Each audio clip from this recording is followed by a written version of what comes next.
Metroid running at 60 FPS is the minimum. That's if you're going to do a remaster of Metroid Prime, you're going to run at 60 FPS. Definitely. On the Switch, that is a very, very difficult thing to do.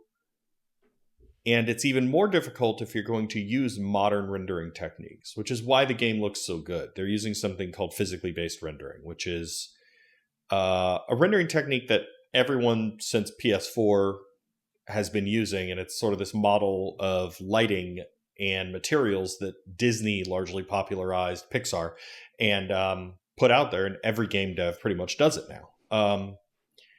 This is a level of fidelity that should not have been possible at 60 FPS on a Switch game. And this is why it's the best looking Switch game out there. Oh, is yeah. because they hit this. And when you author content for PBR, for physically based rendering, it's very different than what we did back in the day. Like back on the GameCube, they made the geometry. They would make what's called an albedo texture, which was basically just the texture that you saw.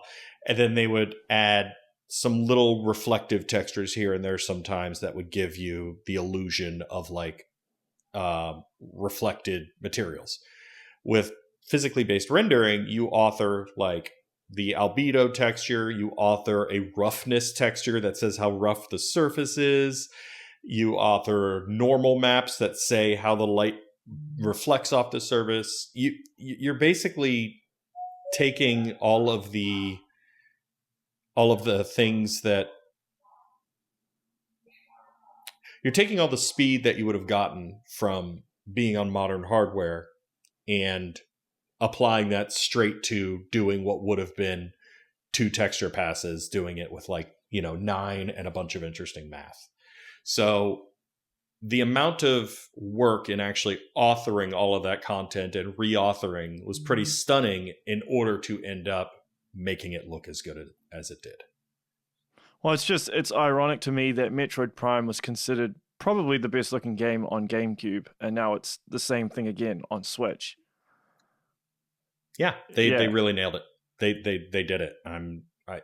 Hats off to them for it, because it was something that I thought if it was going to hit 60 on Switch, there was no way they were going to do physically based rendering. I thought it was going to look like the Dolphin emulator on GameCube, like flat lighting, kind of last gen-y. But no, they nailed it. Absolutely.